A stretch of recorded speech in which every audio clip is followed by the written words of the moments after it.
If you've never trimmed your child's natural hair by yourself, the thought of doing this can be really scary.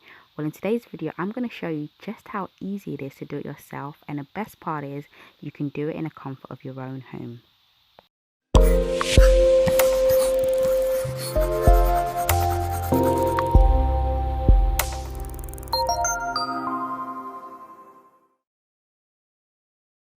Hey guys, welcome back. It's Novella from Naturally Crowned. Okay guys, so the first step is to put your child's hair into small to medium sized twists. Now I've done medium sized twists. There are 10 twists on each side, so a total of 20 twists. The more twists you have in, the better, and you also want to make sure that the hair is fully detangled and stretched before you twist.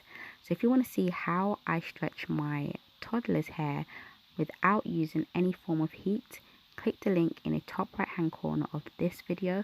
Once you finish watching this, you can go and check that out. So hair that's generally in good condition has approximately the same thickness from the top of the hair to the bottom. So as you can see, I've slided my hands from the top to the bottom, and when you get to the bottom, you're going to notice that the hair is going to start to thin out and feel much rougher. This is where you want to cut the hair. Just before it starts to thin out, that's where you want to cut. Okay, so look how easy this is. That's it. Look how much I cut off. Okay, so let's do a comparison. The left side is where I just trimmed. You see how nice and healthy that looks? Whereas the right hand side, the twists at the ends look a bit dry and frizzy.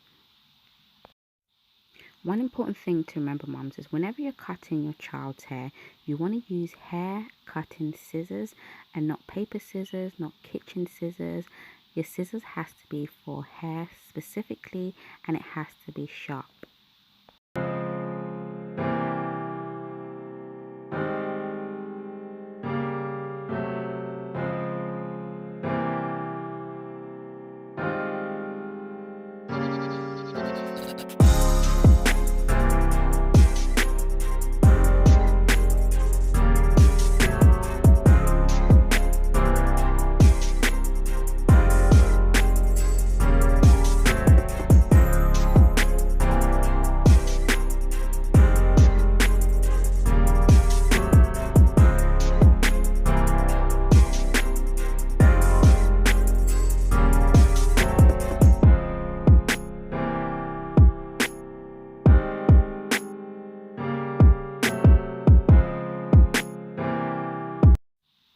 Okay, so you're probably wondering, how often should you trim your child's hair?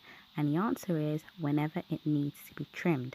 Now for my daughter, the last time I trimmed her hair was about 6 months ago, because prior to that it didn't need trimming. You don't want to be trimming on a tight schedule, because what you're going to find is you're going to end up trimming hair that doesn't really need to be trimmed. So only trim when the hair needs to be trimmed. You'll know when your child's hair needs to be trimmed. Now these are the signs to look out for. 1, their hair gets really harder to detangle. Their twists unravel easily when they used to stay sealed. Thirdly, their ends feel really dry and knotty. 4th, their twists get really skinny near the ends and lots of breakage. Also, the 5th one, a lot of single strand knots and split ends.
So that's it, guys. If you enjoyed watching this video, don't forget to like, comment and subscribe, and share it with anyone that you feel may benefit from watching this. Thank you so much for watching. Take care, and I'll see you next week Tuesday.